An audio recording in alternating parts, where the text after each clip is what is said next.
Okay, so student, what is FDI, foreign direct investment? इसका meaning वैसे तो मैंने समझा के दिया था, स्टिल एक बार हम शॉर्ट में रिपीट करेंगे। फॉरेन मतलब out of the India, India के बाहर अदर कंट्रीज को फॉरेन कहते हैं। डायरेक्ट मतलब सीधा, इन्वेस्टमेंट यानी पैसा लगाना। जब कोई इंडिया के बाहर के कोई लोग, कोई इंस्टीट्यूशन हमारे इंडिया के कंपनियों में जो पैसा इन्वेस्ट करते हैं उसे कहते हैं फॉरेन डायरेक्ट इन्वेस्टमेंट। और अच्छे से समझने के लिए देखो, इंडियन एंटरप्राइजेस, इंडिया के कोई भी एंटरप्राइजेस मतलब कंपनियां, ठीक है। इंडियन एंटरप्राइजेस, पैसा यहाँ पे आरोप दिया, मनी, मनी आता है इंडियन एंटरप्राइजेस में। कहाँ से आता है, कहाँ से आता है? UK, USA, Japan, Mauritius, stake in ownership कि other USA, UK, Japan, England, Mauritius वगैरह वगैरह बाहर के कंट्रीज से जब मनी, पैसा इंडिया के एंटरप्राइज में इन्वेस्ट किया जाता है, ठीक है। इंडिया के एंटरप्राइज में इन कंट्रीज से जब पैसा इन्वेस्ट किया जाता है, this is called foreign direct investment, ठीक है। आपको पता है हमारे इंडिया में सबसे ज्यादा एफडीआई कहाँ से आता है? कहाँ से आता है? महाराष्ट्र। कहाँ में, कौन से स्टेट में सबसे ज्यादा एफडीआई आता है? महाराष्ट्र में आता है, दिल्ली में और तमिलनाडु। हमारे इंडिया के ये तीन ऐसे स्टेट्स हैं जहां पर सबसे ज्यादा फॉरेन डायरेक्ट इन्वेस्टमेंट आता है, इन स्टेट्स में, ठीक है। और मोर एफडीआई इन किस सेक्टर में, कौन से सेक्टर के एंटरप्राइजेस में सबसे ज्यादा एफडीआई आता है? Service sector. सर्विस सेक्टर मतलब सलून हो गया, रेस्टोरेंट, होटल, टूरिज्म, है ना, जो वहाँ पे कोई चीज को नहीं बेचा जाता है, जहां पर सर्विस दी जाती है। तो सर्विस सेक्टर में 31% एफडीआई यानी फॉरेन कंट्रीज का पैसा लगा हुआ है हमारे इंडिया में। टेलीकम्युनिकेशन, जो रिलायंस हो गया, एयरटेल, वोडाफोन, टेलीकम्युनिकेशन, इस सेक्टर में 12% जो पैसा है वो एफडीआई है, फॉरेन से लगाया गया है पैसा। सॉफ्टवेयर, जो विप्रो है, इंफोसिस है, इन कंपनीज में, सॉफ्टवेयर बनाने वाली कंपनीज में 13% एफडीआई। ये सिर्फ एग्जाम्पल के लिए, आपको समझाने के लिए दिया है, एग्जाम में ये पूछा नहीं जाता है। एग्जाम में वही पूछा जाएगा जो स्टडी मटेरियल में है, ठीक है। अब गवर्नमेंट हमारी बाहर के कंट्रीज के साथ रिलेशन क्यों मेंटेन करती है, आपको पता है? क्योंकि हमारे अगर संबंध अमेरिका के साथ अच्छा रहेगा तो अमेरिका हमारे इंडिया के एंटरप्राइजेस में पैसा लगाएगा ना, एफडीआई देगा, है ना। आज अगर पाकिस्तान इंडिया में एफडीआई देगा क्या? तो पाकिस्तान के साथ संबंध अच्छे हैं? उतने नहीं है, है ना। तो इसीलिए गवर्नमेंट, अब मोदी जी हमेशा कहते हैं ना, आज ये देश गए, आज वो देश गए, क्यों? क्योंकि वो उनको रिलेशन अच्छे करने की, कल जाके यहाँ से ज्यादा पैसा हमारे एंटरप्राइजेस में लगे। क्यों? क्योंकि हमारे इंडिया में स्किल्ड लेबरों की कमी नहीं है, स्किल्ड वर्करों की कमी नहीं है, हमारे इंडिया में रिसोर्सेस की कमी नहीं है। हमारे इंडिया में अगर कमी है तो सिर्फ एक चीज की कमी है, वो है पैसे की। तो पैसा अगर विदेशी कंपनियां अगर यहाँ पे लगाएगी तो ऑफ कोर्स क्या होगा, थोड़ा शेयर उनको मिलेगा, है ना, पैसा तो आएगा, थोड़ा ओनरशिप उनको मिलेगी, लेकिन पैसा तो आएगा। आज समझ लो इंडिया की कंपनी है विप्रो। अब विप्रो कंपनी में अमेरिका का पैसा लगा हुआ है, यूके का पैसा लगा हुआ है। अमेरिका ने 10% पैसा, यानी विप्रो में अगर 100 रुपए में, 100 रुपए है टोटल, विप्रो कंपनी में 100 रुपए लगे हुए हैं, इन्वेस्ट किए हैं, तो 10 रुपए, 10% मतलब 10 रुपए अमेरिका का है, ठीक है। यूके ने 20% दिया है, यानी 100 रुपए अगर विप्रो का टोटल कैपिटल है तो उसमें 20 रुपए यूके के हैं। तो कहने का मतलब ये 10%, 20%, यानी 100 रुपए में से 30 रुपए तो बाहर की कंपनियों ने लिया, लगाया है, इन्वेस्ट किया है। तो 30 रुपए या का ओनरशिप उनको मिलेगा, ठीक है। लेकिन बाकी कंपनी में पैसा तो आया, इस पैसे से कंपनियां तो ग्रो करेगी, बराबर है। तो ये एफडीआई से हमारे इंडिया के एंटरप्राइजेस को पैसा मिलता है, पैसे से हमारी एंटरप्राइजेस, कंपनियां ग्रो करती है, आगे बढ़ती है, और इसके बदले में थोड़ा सा ओनरशिप उनको मिल जाता है ना, कोई बड़ी बात नहीं है, कमा लेती है उतना कंपनी। और ये आपको पता है पिछले 4 सालों में, 4 इयर्स में 52 कंट्रीज पूरे वर्ल्ड की है जो इंडिया में पैसा लगा रही है, एफडीआई दे रही है। 4 इयर्स में इतना चेंज हुआ है, ठीक है। ऑफ कोर्स 1991 के बाद एफडीआई धीरे धीरे हर सेक्टर में अलाउ कर दिया गया, लिबरलाइजेशन आया, प्राइवेटाइजेशन आया, एफडीआई आया, है ना, ये अलाउ कर दिया, धीरे धीरे अलाउ हो गया। लेकिन 4 ईयर से एफडीआई में तो ड्रास्टिकली चेंज हुआ है जब से मोदी सरकार आई है। क्यों?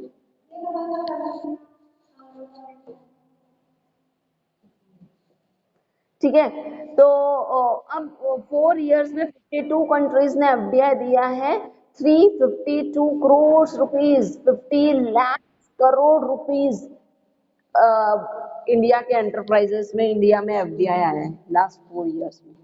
इतना ज्यादा पैसा अगर आएगा तो देश, और ऑफकोर्स देश का डेवलपमेंट हो रहा है। इतने कोरोना काल में भी देश की इकोनॉमी, वर्ल्ड इकोनॉमी हिली हुई थी, फिर भी हमारा देश चल रहा है, चल रहा था, है ना। तो दिस इज व्हाट, राइट। अब ये एफडीआई इंडिया में आता कैसे है, ठीक है, देखो, एक होता है इनवर्ड एफडीआई और आउटवर्ड एफडीआई। इनवर्ड, जब देखो यूके से, अब यूएसए से पैसा इंडिया में आया, इंडिया के एंटरप्राइजेस में आया, तो पैसा आ रहा है, ठीक है, एफडीआई, एफडीआई तो है, लेकिन कौन सा, इनवर्ड, इंडिया में आ रहा है, इनवर्ड एफडीआई, ठीक है। और वही अब एक जगह जहां पर एफडीआई हम ले रहे हैं, तो एक समय आज इंडिया में ऐसा भी आ चुका है जब इंडिया के एंटरप्राइजेस, इंडिया के लोग विदेशों में भी जाकर अपना पैसा इन्वेस्ट कर रहे हैं, विदेशों में जाकर अपना पैसा इन्वेस्ट कर रहे हैं, क्योंकि इंडिया ने सोचा कि हम जब विदेशों से पैसा ले रहे हैं तो क्यों ना हम भी ऐसी ताकत रखें, भले ही उतनी नहीं कम, लेकिन हम भी ऐसी ताकत रखें, हम भी विदेशों में जाके अपना ओनरशिप ले, हम भी विदेशों में जाकर विदेशों के कंपनियों में पैसा इन्वेस्ट करें, तो उसे कहते हैं आउटवर्ड एफडीआई। जब कोई, जैसे कि अब यहाँ पे इंडिया का बजाज ऑटो, टाटा, चलो टाटा बहुत अच्छे से समझते हो आप लोग, टाटा कंपनी, टाटा कंपनी ने यूके में अपने बड़े बड़े शोरूम्स लगा के रखे हैं, यूके के कंपनियों में बहुत सारा पैसा इन्वेस्ट करके रखा है। अब मुझे बताओ, टाटा इंडिया की कंपनी है, यूके में कर रही है बिजनेस, तो हम इसे कौन सा एफडीआई कहेंगे, आउटवर्ड एफडीआई, समझा। चलो आप लोगों से मैं एक क्वेश्चन पूछती हूँ, और जिस बच्चे को आंसर आता है वो तुरंत चैट बॉक्स में जाएगा, टाइप करके आंसर भेजेगा। ओके, चलो क्वेश्चन, मैं एक केस बताऊंगी आपको, फाइंड आउट करना है कि ये इनवर्ड एफडीआई की आउटवर्ड। इनवर्ड है तो आई लिख के भेजना है, आउटवर्ड है तो ओ लिख के भेजना है, ठीक है। चलो गेट रेडी। इंडिया की कंपनी, अजीम जी प्रेम जी, इंडिया का रहने वाला इंसान जो विप्रो कंपनी का मालिक है, विप्रो कंपनी का चेयरमैन है, उसने जापान में जो टेक्नोलॉजी कंपनियां हैं, उन कंपनियों में बहुत पैसा लगाया और अपने कंपनियां वहां पर भी शुरू की। यानी इंडिया का अजीम जी प्रेम जी, विप्रो कंपनी का मालिक, जापान में अपना पैर जमाए हैं, पैसा इन्वेस्ट किया है, क्या कहेंगे, एफडीआई तो है, फॉरेन इन्वेस्टमेंट तो है, लेकिन कैसा, सभी का जवाब मिलना चाहिए, जल्दी बोलो। Outward, very good. चलो अब मैं बोलूंगी कि bank of government of Singapore, government of Singapore ने हमारे इंडिया में कई ऐसे कंपनियों में पैसा इन्वेस्ट किया, शेयर्स खरीदे, पैसा इन्वेस्ट किया इंडियन एंटरप्राइजेस में, इंडियन कंपनीज में। कॉन्सेप्ट क्लियर है? इंडिया का कोई कंपनी, इंडिया का कोई इंसान विदेशों के कोई कंपनियों में इन्वेस्ट कर रहा है, एफडीआई है, आउटवर्ड एफडीआई। इंडिया में आ रहा है, इनवर्ड, इंडिया से पैसा जा रहा है, आउटवर्ड, ठीक है। हाँ, अब समझ में आया। अब एफडीआई जो आता है, इनवर्ड एफडीआई जो आता है, यानी बाहर से विदेशों से जो पैसा इंडिया के एंटरप्राइजेस में लग रहा है, इनवर्ड एफडीआई वो दो तरीकों से लगता है। अब ये दो मेथड्स हैं। कौन से मेथड्स हैं? एक है ऑटोमेटिक रूट, ऑटोमेटिक, कि आप बिना किसी परमिशन के, बिना किसी हिचक के, आप फॉरेन में रहने वाला कोई भी बंदा, कोई भी इंस्टीट्यूशन आपके कंपनी में पैसा इन्वेस्ट कर रहा है बिना किसी परमिशन के, ऑटोमेटिक रूट का, समझा?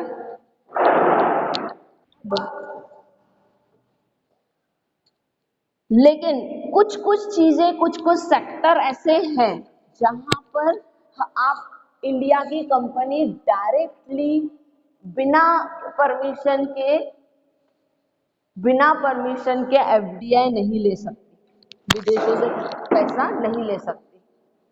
तो उसे कहते हैं गवर्नमेंट रूट, उसे गवर्नमेंट की परमिशन लेनी पड़ेगी, ठीक है, उसे गवर्नमेंट की परमिशन लेनी पड़ेगी, उसके बाद ही वह कंपनियां एफडीआई दे सकती है, ठीक है। देखो, इनवर्ड एफडीआई दो मेथड से आता है इंडिया में, एक ऑटोमेटिक रूट जहां पर कोई गवर्नमेंट की परमिशन नहीं है, डायरेक्ट अमेरिका ने चाहा कि मुझे विप्रो में इन्वेस्ट करना है, कर दो।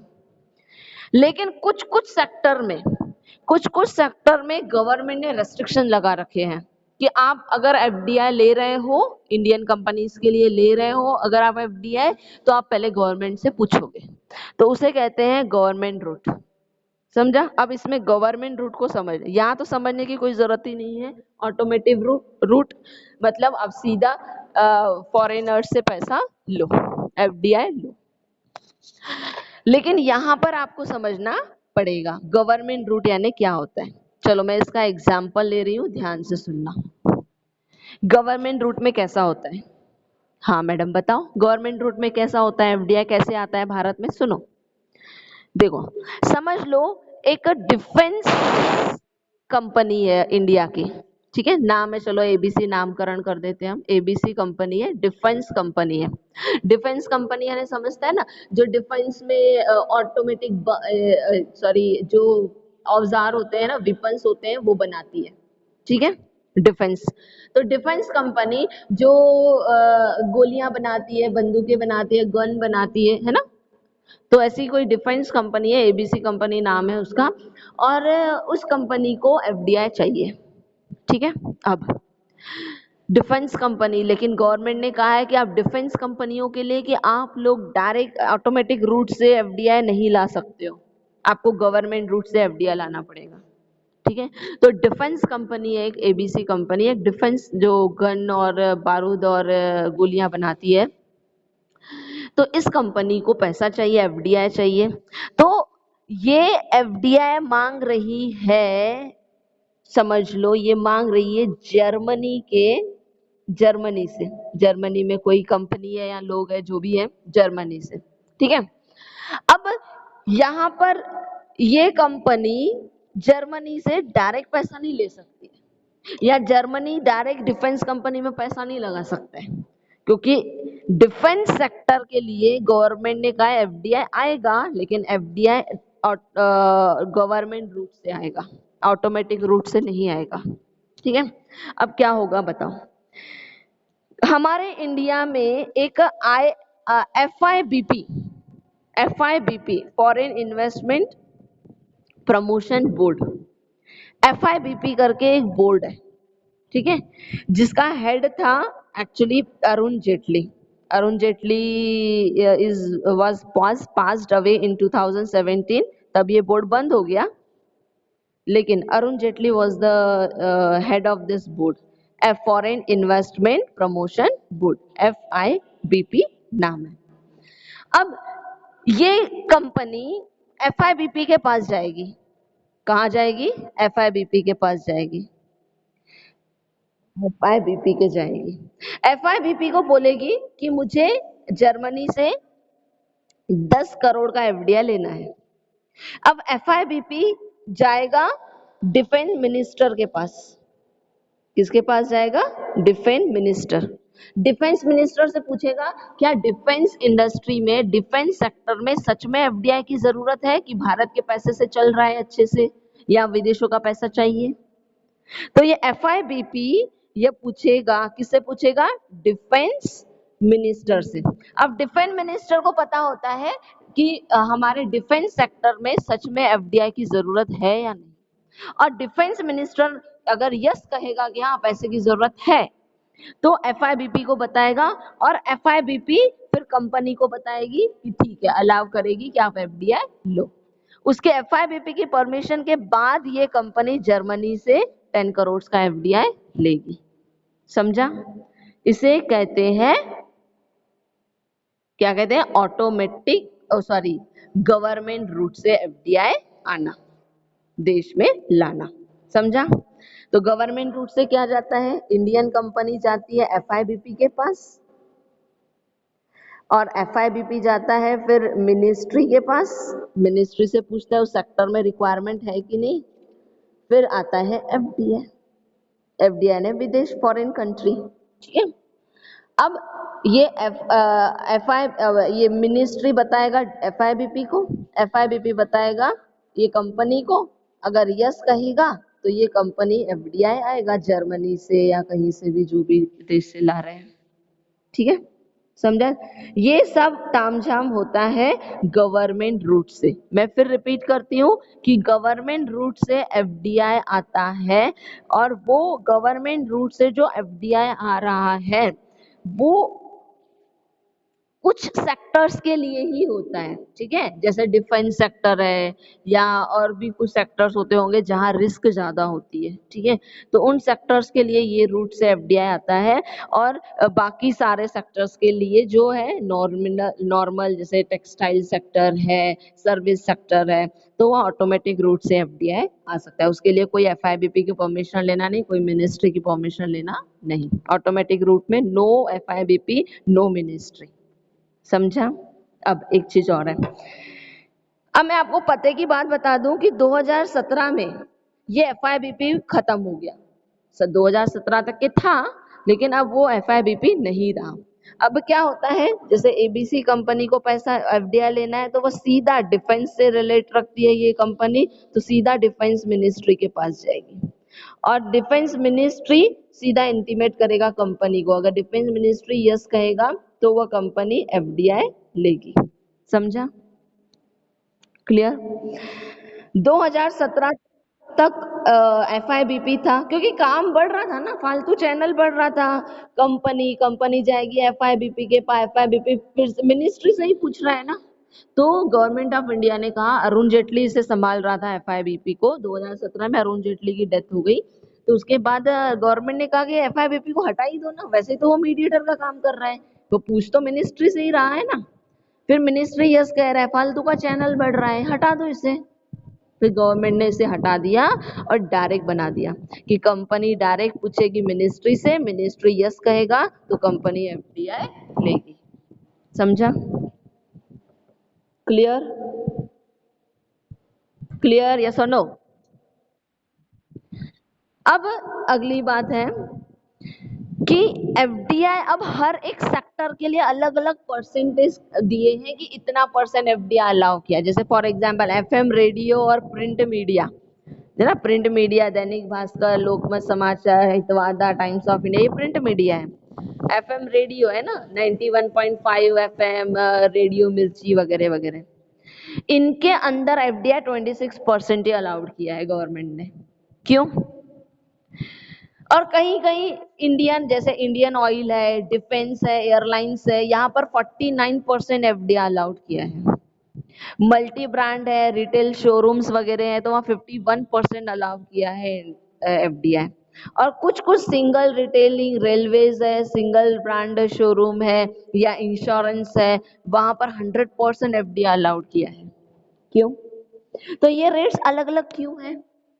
क्योंकि डिपेंड करता है। अब मुझे बताओ, एफएम और रेडियो प्रिंट मीडिया में अगर 100% एफडीआई अलाउ कर देगी गवर्नमेंट, तो गवर्नमेंट देश की वाट नहीं लग जाएगी। अगर दैनिक भास्कर में पूरा 100% पैसा अगर अमेरिका ने लगा दिया है ना। तो दैनिक भास्कर पूरा अमेरिका का हो जाएगा, अमेरिका जो बोलेगा वो प्रिंट करके और बड़ा दे छाप के और बेचेगा, है ना। तो इससे देश की बदनामी हो सकती है, देश के ऊपर खतरा हो सकता है, देश के लिए रिस्क है ना। खैर इतना डिटेल में अभी आपको है नहीं, सिर्फ मैं आपको सब ये समझाने के लिए बता रही हूँ, आपके नॉलेज के लिए, कि ये आपको सिर्फ, वैसे तो एग्जाम के लिए सिर्फ इतना ही ध्यान में रखना है कि अलग अलग सेक्टर के लिए, अलग अलग सेक्टर के लिए अलग अलग एफडीआई बताया गया है कि इस सेक्टर में सिर्फ 26%, अगर इस सेक्टर में 100 रुपए लगे हुए हैं तो सिर्फ 26 रुपए ही एफडीआई आएगा, बाकी पूरा पैसा इंडिया का ही रहेगा, 74 रुपीज इंडिया के ही रहेंगे। तो ज्यादा हक इंडिया का रहेगा ना, ज्यादा एफडीआई दे देंगे तो भाई पूरा हक विदेशों का आ जाएगा। तो ऐसा ना हो कि नई ब्रिटिश सरकार बन जाए इंडिया में, है ना। तो देश को हमें पूरा कब्जा भी नहीं करने देना है विदेशों लोगों को। तो ऐसी ऐसी चीजें जहां पर थोड़ा रिस्क है, ऐसे ऐसे सेक्टर जहां पर गवर्नमेंट को लगता है हमारे देश के लिए कोई खतरा हो सकता है, तो वहां पर एफडीआई अलाउ किया है, लेकिन बहुत कम।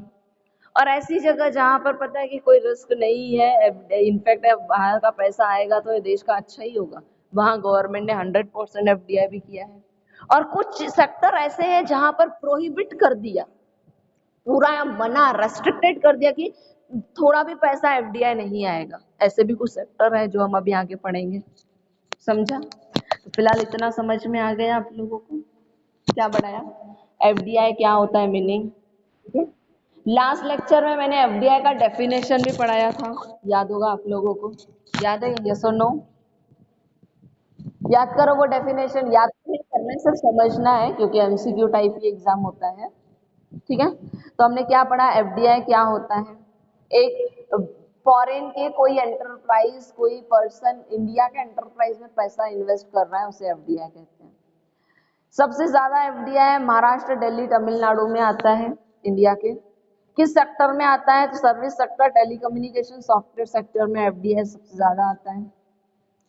गवर्नमेंट विदेशों से, कंट्रियों से, फॉरेन कंट्री से रिलेशन मेंटेन करती है क्योंकि उन्हें पैसा मिल रहा है, और ऐसा हुआ भी है 4 साल में इतना 352 करोड़ 50 लाख रुपीस करोड़ का एफडीआई इंडिया में आया है।